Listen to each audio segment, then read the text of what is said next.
Hello friends, my name is Naveen Bhasin and you are watching Podcast with Naveen Bhasin. Today we have a very special guest with us.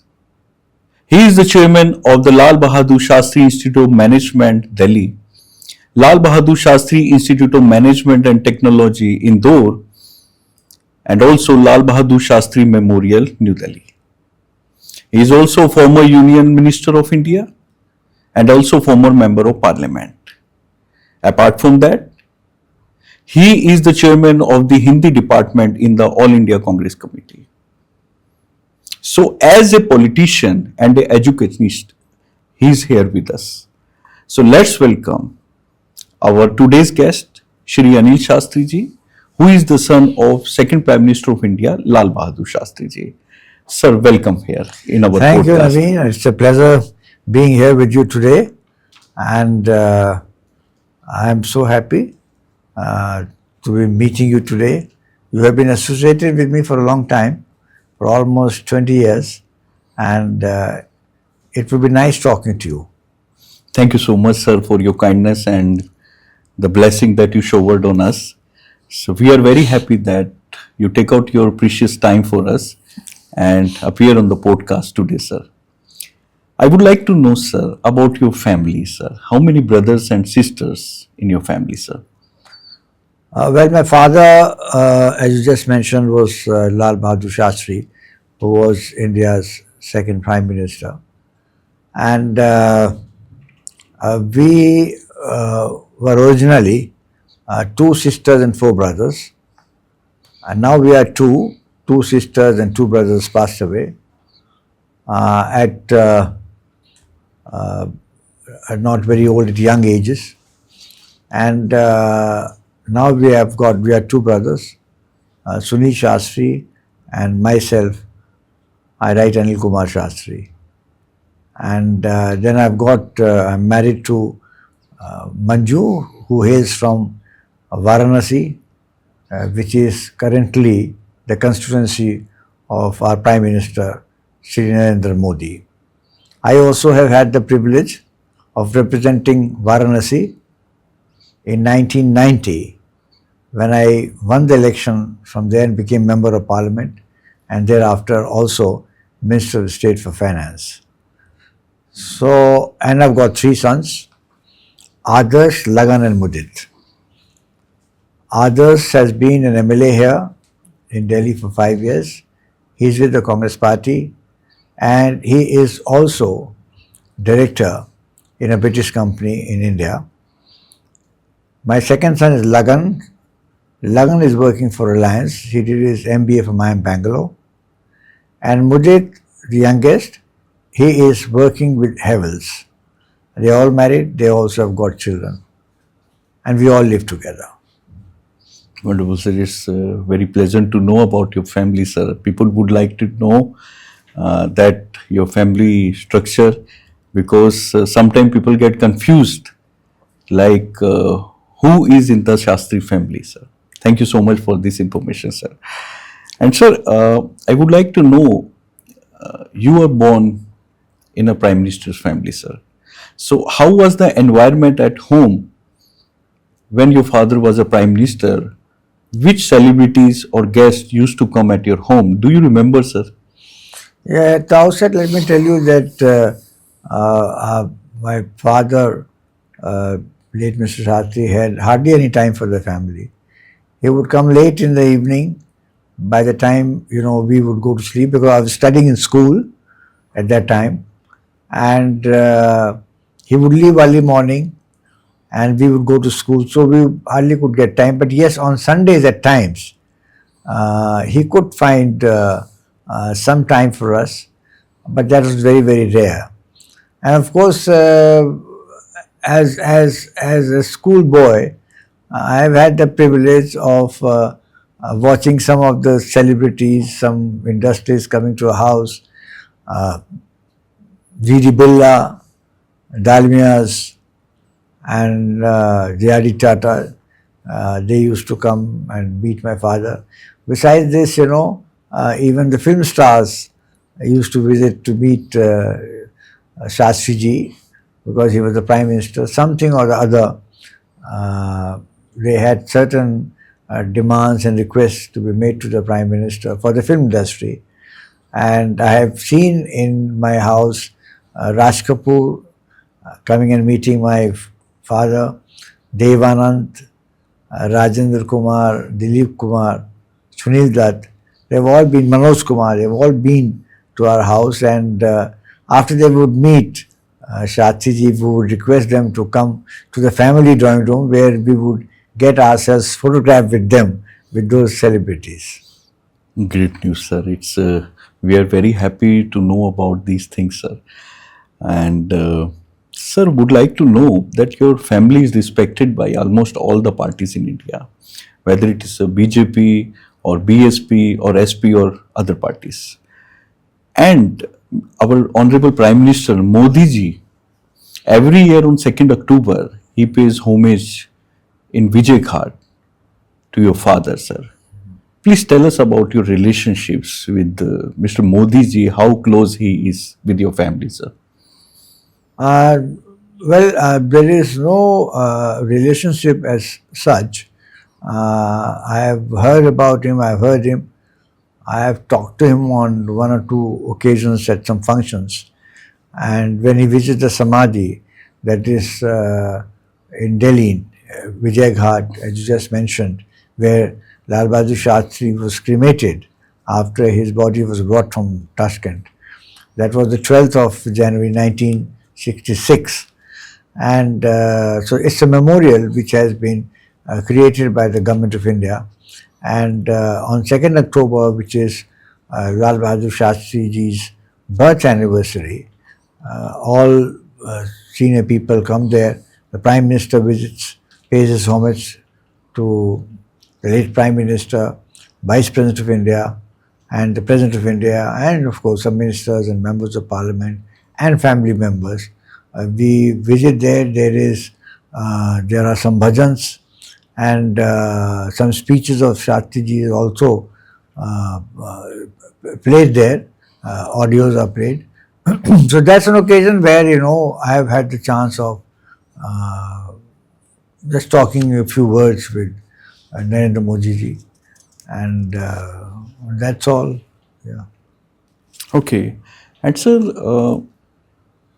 you have written a book co-authored with Mr. Pawan Chaudhary. That is Lal Bahadur Shastri Lessons in Leadership. Yeah.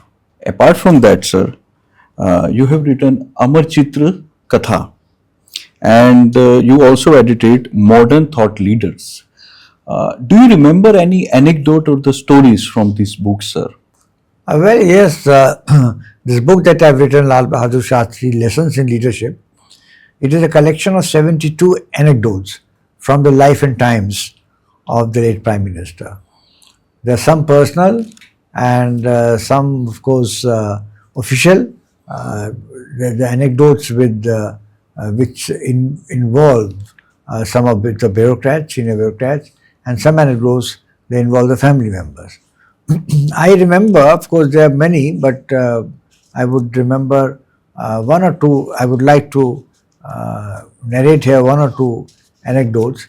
One was, of course, when I took admission in St. Stephen's College, where I wrote on the form Anil Kumar as my name and not Anil Kumar Shastri, because I did not want anybody to know that I am in any way related or connected to the Prime Minister of that time. And then I wrote my date of birth and father's name I wrote as Lal Bahadur, and occupation I said that it was government service, and address I gave 10 Janpat. So when I went to St. Stephen's, there was a clerk called Mr. Robert, and he saw my form and said that you have said that your father is a government service and that you live in 10 Janpat, but 10 Janpat is the Prime Minister's house. So what's your father doing there? So I said, well, I was not able to say anything further. Then he said, you should not be ashamed even if your father is working there as a security officer or as a PA, but what is he? So I said, well, he's the Prime Minister. And then he got up and took me to the principal and was introduced to the principal. I told this story to my father in the evening, and he said the first part was okay, but the second part was not all right. He should not have taken you to the principal. Did he take other candidates also to the principal? I said no. So that was not right. That was one. And the second anecdote is that when he became the prime minister, me and my two younger brothers, we went up to him. We said that you have been a minister for such a long time. You are now the prime minister, but you don't have a car of your own. And why don't you buy a car for us? He said, okay, I think what you're saying is right. He called one of his secretaries, Mr. Venkatraman, V.S. Venkatraman. He said, Venkatraman, I think, I should have bought a car, but I would like to buy them a car. Just try to find out what is the cost of a new Fiat car. So at that time, the Fiat car used to cost 12,000 rupees. But his secretary said that he had only 7,000 rupees in the bank.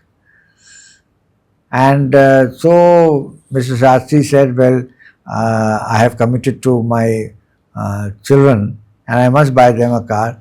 Why don't you apply for a loan from Punjab National Bank? So he applied for a loan to Punjab National Bank and he got a loan of 5,000 rupees and he bought the car for us, which is now exhibited at the Lal Bahadur Shastri Memorial in New Delhi. And he passed away on 11 January 66. The loan remained unpaid, but my mother decided to repay the loan from a pension, which was repaid. And then I used it for many years in Mumbai when I was working there, in Bangalore, Indore, Delhi. And when this museum was created in 2004, then I donated this car to the museum, and it's a star attraction for visitors who come to visit the memorial. Oh, what a great story, sir. We were just imagining at that time, being a prime minister's son, you were not born with a silver spoon in your mouth, sir. So, what was your struggle period, sir, after the passing away of your father?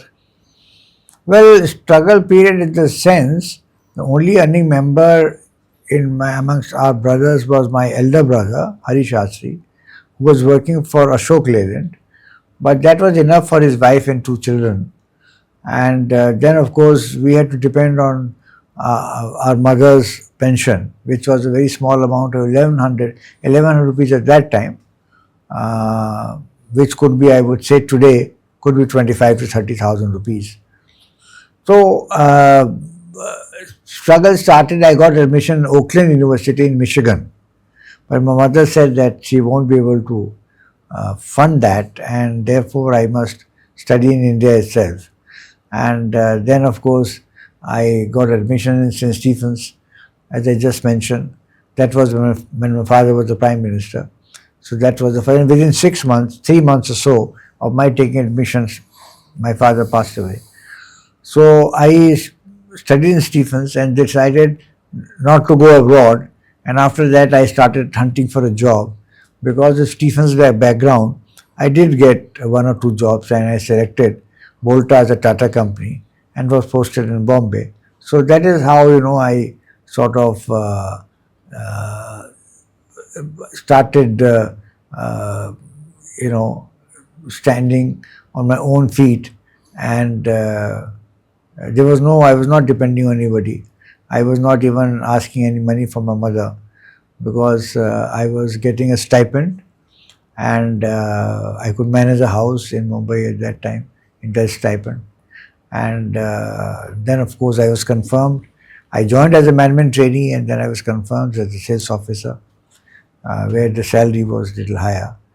So that was the one. But then later, since I always wanted to go abroad and do some kind of study, Voltas were good enough to have sponsored me for a program at Astridge Management College, close to London in UK, where I did an advanced management program, which was for a few months, and that came in handy in my growth in Voltas. Okay, sir, that's an inspiring story from your point of view, sir. And sir, your father died in Uzbekistan in 1966. And still we have a good relationship with Uzbekistan, sir. Yes, well, Uzbekistan is a great country. I have had the privilege of being there on a few occasions, and I'm also happy that the government of Uzbekistan has set up a memorial, a statue of Lal Bahadur Shastri ji. They have named one of the streets as Shastri Street. They have also established a school named after Lal Bahadur Shastri School. It is called Lal Bahadur Shastri School, where they teach Hindi. And when I went there for the first time, the class teacher said, and the principal also, that they all speak Hindi. And I was, I started speaking English, thinking that they may not be very fluent in Hindi. Then one of the girl students said, "Sir, आप भारत से आपको हिंदी नहीं आती?" I said, नहीं आती है. मैं बोलूँगा, I'm sorry. उन्होंने कहा, फिर अंग्रेजी में बोल रहे हैं. तो मैंने फिर then I decided to speak in Hindi. And when I led a delegation of 5 members to Uzbekistan in 2019, I took the delegation to the school also, where the members of the delegation were highly impressed. So it is a question of commitment. And I find that young boys and girls are so committed and keen to learn Hindi and speak in Hindi, which really pleases me a lot. Oh, sir, what a great story that you told us. And sir, with Uzbekistan, I had the privilege to be a part of delegation with you in Uzbekistan. I was mesmerized by the presence of yours in Uzbekistan. Was really commendable, sir. People know you, people know about your father contribution. And sir, in India, we have a Uzbekistan ambassador, His Excellency Sardar Rustam Bhai. Recently he visited. I know him, I've met him on a few occasions, yes. Yes, sir. Recently you invited him in the Lal Bahadur Shastri Memorial, in which he was impressed to see the historical facts about India and Uzbekistan. Please tell me about His Excellency. How was your experience interacting with Sardar Rustam Bhai, sir? Well, yes, I have had the privilege of meeting Excellency Sardar Rustam Bhai, Ambassador of Uzbekistan, when he visited the memorial, and also thereafter met him. We have talked on the phone also. I find him a very, very fine gentleman and very knowledgeable. And more importantly, he is so keen to work towards strengthening the relationship between the two countries, India and Uzbekistan. I am the president of the Indo-Uzbek Friendship Society, and we get all kinds of support from the ambassador of Uzbekistan. And I am very keen that I should take a delegation of some important members of the Indian community to Tashkent in the month of October and November, so that we meet the aims and objects of the society. Primarily, what we believe in is that people to people contact is very important, and that's the key to improving and strengthening relations between the two nations. Government to government keeps happening, but we want more and more people from academics, from industry, from art and culture to be visiting India. Similarly, we would also like to take, people from art and culture, music, and of course academics, industry. And when I had gone there, people from these areas were there in my delegation. So it is absolutely necessary that this kind of exchange programs take place on a regular basis. People coming from Uzbekistan, artists coming from Uzbekistan have also performed at Lal Bahadur Shastri Institute of Management, and the students were thrilled to see their programs, which were based on Hindi film songs. Hindi movies are very, very popular in Uzbekistan. So they were as good as Indian singers. So they did a good job, and therefore, we are very keen that more exchange programs take place so that we get to know each other better than what it is today. Okay, sir. Thank you so much for your positive thoughts, sir. And I believe our relationship with Uzbekistan is very old, as our late Prime Minister Shri Lal Bahadur Shastri ji was the honorary citizen of Belgrade, and after that you became the honorary citizen of Tashkent. Still, you are honored with this title, and as you rightly said, you invited a cultural group from Uzbekistan, that Havas group, which is very famous. We invited them in our university, and on the 2nd October, Yes. on the occasion of the birth anniversary of Shri Lal Bahadur Shastri ji. Sir, as you are very close with Uzbekistan, please tell us that our Jama Masjid Imam, Mr. Bukhari, how they are connected with Uzbekistan, sir?